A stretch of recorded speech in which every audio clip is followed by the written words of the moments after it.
ગૃહિણીઓને રોજ સાંજે શું બનાવવું ને એ મોટો પ્રશ્ન હોય છે. તો આજે આ કિચન સિરીઝમાં એક મસ્ત મજાની કાઠિયાવાડી થાળી બનાવીશું, જે તમે સવારે કે સાંજે ગમે ત્યારે બનાવી શકો છો.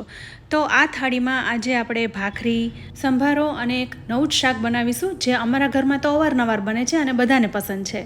તો ફ્રેન્ડ્સ, જો તમે આ શાકની ટ્રાય ન કરી હોય ને તો એકવાર આ રીતે જરૂર બનાવજો, કારણ કે ઉનાળામાં સાંજે થોડું હલકું ફૂલકું ખાવાની ઈચ્છા હોય છે. તો આ શાક એકદમ બેસ્ટ છે.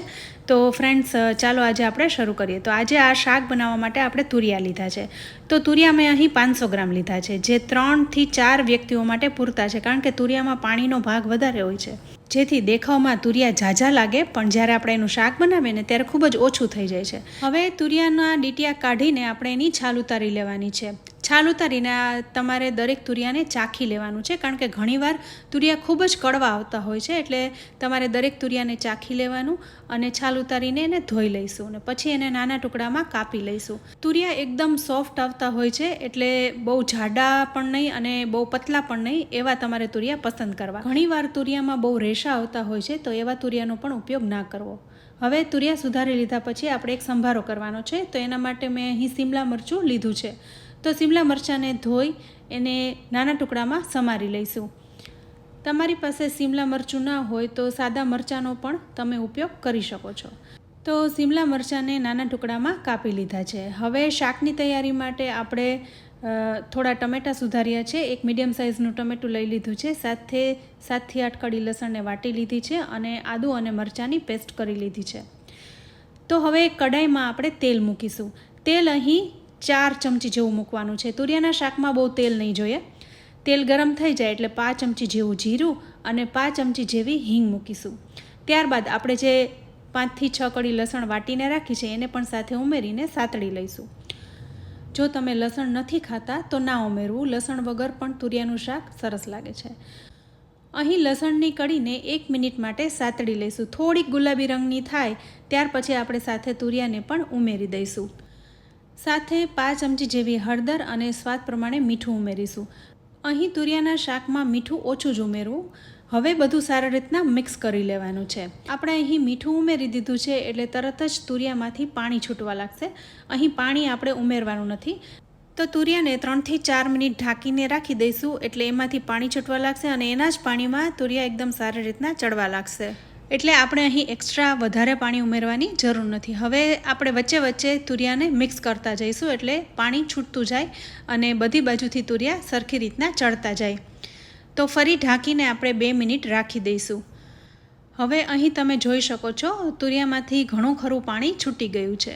સાથે તુરિયા પણ અધકચરા ચડી ગયા છે. તો સાથે આપણે આદુ મરચાંની પેસ્ટ જે તૈયાર કરીને રાખી છે એ પણ ઉમેરી દઈશું અને ટમેટાને પણ ઉમેરી દઈશું અને મિક્સ કરી લઈશું. હવે ફરી ઢાંકીને આપણે 2 મિનિટ રાખી દઈશું. હવે તુરિયાને ચડતા માત્ર 2 જ મિનિટ થશે, તરત જ ચડી જશે. હવે તમે જોઈ શકો છો, ઘણું ખરું પાણી છૂટી ગયું છે અને તુરિયા દેખાઈ જ રહ્યા છે, એકદમ સરસ રીતના ચડી ગયા છે. તો હવે એકવાર મિક્સ કરીને આપણે બધા મસાલા કરી લઈશું. તો મસાલામાં 1 ચમચી લાલ મરચું પાવડર અને અડધી ચમચી જેવું ધાણા જીરું ઉમેરીશું અને મિક્સ કરી લઈશું. અહીં તમારે ગળાશ ઉમેરવી હોય તો ઉમેરી શકાય, પણ હું નથી ઉમેરી રહી. અહીં તમે જોઈ રહ્યા છો, આપણે થોડુંક એ પાણી નથી ઉમેર્યું, છતાં પણ તુરિયાનું શાક એકદમ લચકા જેવું થયું છે અને તુરિયા ચડી પણ ગયા છે. પણ હજુ આ શાકમાં આપણે એક વસ્તુ ઉમેરવાની છે, એટલે આપણે થોડુંક એવું પાણી ઉમેરીશું. એટલે 3 થી 4 ચમચી જેવું પાણી ઉમેર્યું છે. તો આપણે આમાં ઉમેરવાના છે ગાંઠિયા.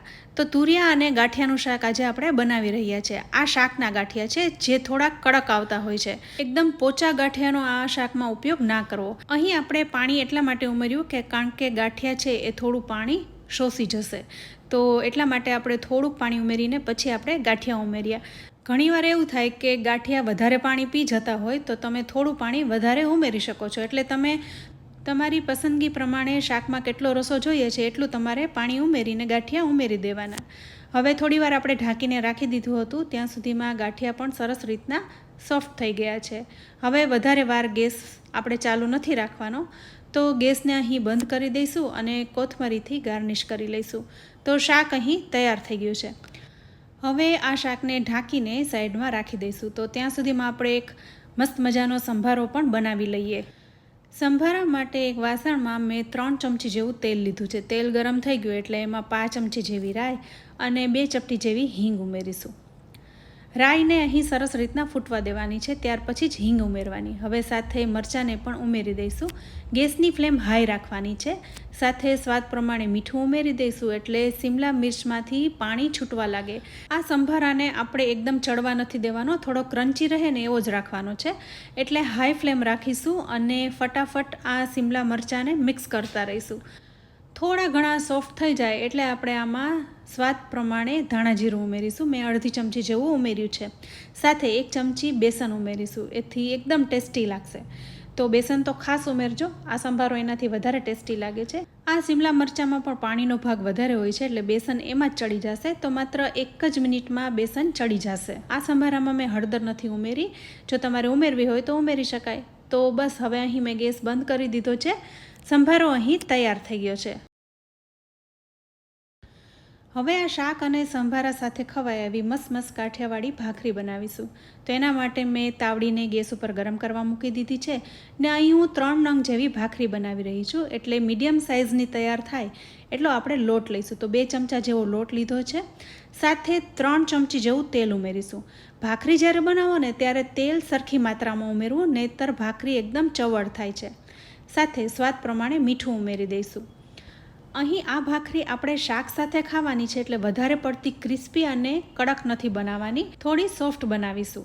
હવે સૌથી પહેલાં તો તમારે તેલને લોટમાં એકદમ સારી રીતના મિક્સ કરી લેવાનું છે. એકદમ મિક્સ થઈ જાય પછી આપણે થોડું પાણી ઉમેરવાનું છે. તો અહીં 3 નંગ ભાખરી બનાવવાની છે તો 3 ખોબા ભરીને પાણી ઉમેરીશું. પાણી ઉમેરવાની બહુ ઉતાવળ ન કરવી, થોડું જ પાણી ઉમેરવાનું. હવે આપણે પાણી ઉમેરી દીધા પછી લોટને મિક્સ કરી દેવાનો છે. અહીં લોટ આપણે કઠણ બાંધવાનો છે. વધારે પડતો ઢીલો થઈ જશે તો ભાખરી જરાય સારી નહીં બને.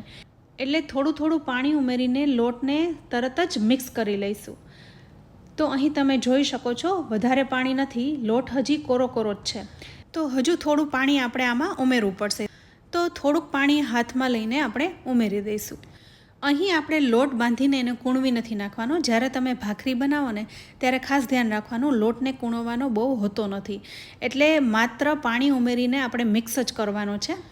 તો અહીં તમે જોઈ શકો છો હવે લોટ સરસ બંધાઈ ગયો છે. તો આ લોટને આપણે વધારે કૂણવવાનો નથી અને ફટાફટ આપણે આમાંથી ભાખરી બનાવી લઈશું. તો મીડિયમ સાઇઝની 3 ભાખરી થાય એવા આપણે લુવા બનાવી લઈશું. જ્યારે તમારે વધારે ક્વોન્ટિટીમાં ભાખરી બનાવવાની હોય ને ત્યારે લોટ બાંધીને રાખો નહીં, થોડો લોટ બાંધતા જવાનું અને ભાખરી બનાવતા જવાની, જેથી ભાખરી એકદમ સરસ થાય. તો આપણે અહીં 3 લુવા બનાવી લીધા છે. હવે આને ફટાફટ આપણે વણી લેવાની છે. હવે અહીં લુવાને આપણે પાટલી ઉપર લઈ લીધો છે અને એને ગોળ શેપ આપી દઈશું અને વેલણથી વણી લઈશું. આપણે મીડિયમ સાઇઝની, બહુ જાડી પણ નહીં અને બહુ પાતળી પણ નહીં એવી ભાખરી વણી લઈશું. આ ભાખરી શાક સાથે ખાવાની હોવાથી થોડી ફૂલે ને એવી રીતના વણીશું. એટલે બોર્ડર બહુ જાડી નહીં રાખીએ. હવે ભાખરી વણાઈ ગઈ છે તો આપણે વેલણથી ખાડા પાડી લઈશું. સાથે મેં તાવડી ગરમ કરવા મૂકી દીધી છે. તો ગેસની ફ્લેમ અહીં મીડિયમ ટુ લો રાખવાની છે. તો ભાખરીને તાવડી ઉપર મૂકી દઈશું. ગેસની ફ્લેમ મીડિયમ ટુ લો રાખવાની, જેથી ભાખરી છે એ બળી ન જાય. તો અહીં હવે સાઈડ એની ચેન્જ કરી લઈશું. તો જુઓ કેટલી સરસ ભાત પડી છે. હવે નીચેની સાઈડ પણ આપણે એને સરખી રીતના ચોળવી લેવાની છે. બધી સાઈડથી ભાખરી સરસ ચડી જાય એ માટે એને સતત ફેરવતા રહીશું. તો હવે આ ભાખરીને આપણે ફૂલવવાની છે. તો થોડી તમારે ફ્લેમ છે એ હાઈ કરી દેવી, જેથી ભાખરી એકદમ સરસ રીતના ફૂલી જાય. ચીપિયાથી દબાવીશું એટલે ભાખરી સારી રીતના ફૂલી જાય. તો જુઓ ભાખરી ફૂલી ગઈ છે. હવે આ ભાખરીને તમારે જેટલી કડક કરવી હોય એ રીતના તમારે ચોળવવાની છે. એકદમ કડક ભાખરી કરવી હોય તો થોડી લો ફ્લેમ કરી દેવી એટલે ભાખરી કડક થાય. તો બસ અહીં આપણી આ ભાખરી તૈયાર થઈ ગઈ છે. તો આવી રીતના આપણે બધી ભાખરીને તૈયાર કરી લેવાની છે. તો જુઓ કેટલી સરસ ભાખરી અહીં તૈયાર થઈ ગઈ છે. આ ફૂલેલી ભાખરી છે એટલે શાક સાથે ખાવામાં થોડી સોફ્ટ લાગશે. તો હવે આ ગરમા ગરમ ભાખરી ઉપર ઘી ચોપડી લઈશું અને ખાડા પાડી લઈશું, જેથી ઘી અંદર સુધી પહોંચી જાય. તો આવી રીતના આપણે બધી ભાખરીને તૈયાર કરી લેવાની છે. તો ફ્રેન્ડ્સ, તમને આ ભાખરી બનાવવાની રીત કેવી લાગી? શું તમે પણ આ રીતે બનાવો છો? તમે કઈ રીતના બનાવો છો એ મને કમેન્ટ બોક્સમાં જરૂરથી જણાવજો. જો તમને આ ભાખરીની રેસીપી ગમી હોય ને તો આવી રીતના તમે ભાખરી જરૂરથી બનાવજો. તો અહીં આપણી બધી ભાખરી તૈયાર થઈ ગઈ છે. સાથે શાક અને સંભારો પણ તૈયાર થઈ ગયા છે. અત્યારે કેરીની સિઝન છે તો હું કેરી પણ સાથે પીસી રહી છું. તો ફ્રેન્ડ્સ, તમને આજની આ થાળીની રેસીપી કેવી લાગી? રેસીપી સારી લાગી હોય ને તો તમે પણ આ રીતે બનાવજો. તમારો ફીડબેક અમને કમેન્ટ બોક્સમાં જરૂરથી આપજો. અને વિડીયો ગમ્યો હોય ને તો લાઇક અને શેર જરૂરથી કરજો. સાથે અમારી ચેનલને પણ સબસ્ક્રાઈબ કરી લેજો. આવી અવનવી રેસીપી જોવા માટે અમારી ચેનલ જોતા રહેજો. સાથે અમારા ફેસબુક પેજને, ઇન્સ્ટા પેજને પણ ફોલો કરી લાઇક કરજો. તો ફરી મળીશું આવી એક ઉપયોગી રેસીપી સાથે. ત્યાં સુધી આવજો.